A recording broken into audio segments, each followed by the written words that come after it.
How you guys doing? It's April 1st, 2019. Hoping you're having a wonderful day.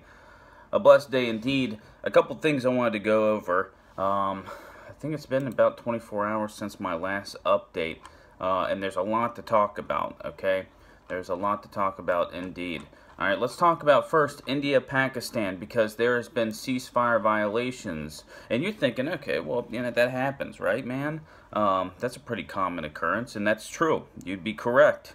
But these have been much more fierce than in the past 2 to 3 weeks, okay? There has been one civilian killed, about 11 other civilians injured, a couple Indian personnel, Army personnel injured as well. Not really getting numbers on the Pakistan side, but apparently, according to Indian outlets, they are heavy. Then again, we got to take that with a grain of salt. But they're using heavy artillery shells hitting different places along the LOC. Last night, I believe there was up to like 12 different areas along the LOC that had ceasefire violations going on. And then after that, we saw UAVs up in the air on the Pakistan side. All right. Now, the reports on this are sketchy. We know it occurred, but how and what went down, we're hearing all kinds of things, you know. So basically, as one of the stories goes, there was a UAV up on the Pakistan side, crossed over on the Indian side. India decided to intercept with a couple of their fighter jets, right? Well, according to this person, then the Pakistan Air Force scrambled F-16s. Both of the Air Forces kind of stayed on their side for a few minutes before both departing. Now, more pro-Indian accounts are stating that the F-16s crossed over to Indian airspace, and that's why India scrambled their fighter jets.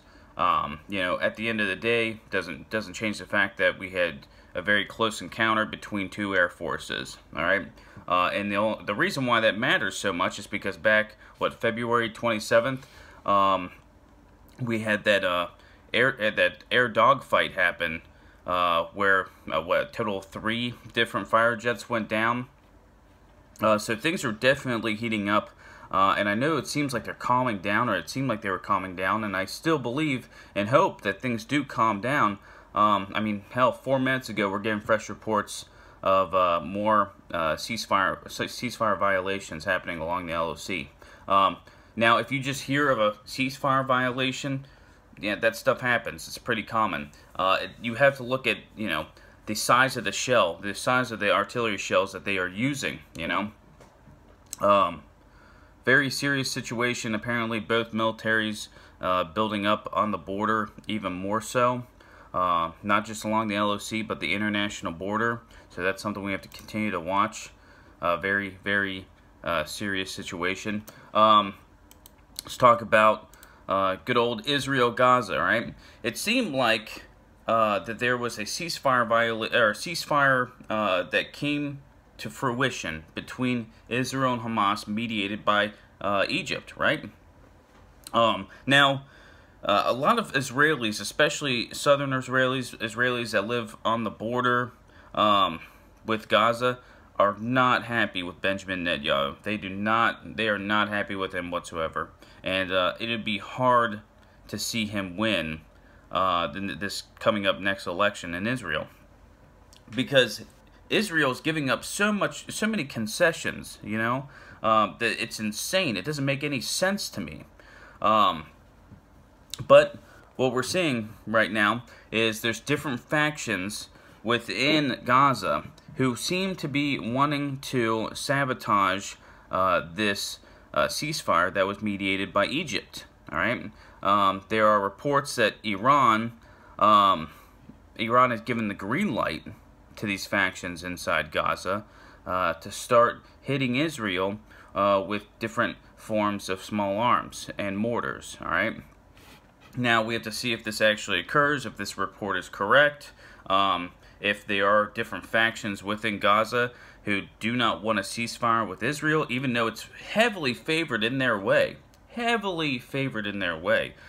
We still need to watch the situation as it unfolds. It's not over. We need to keep our eyes on it definitely for the next few days, just to see if the ceasefire actually sticks, right?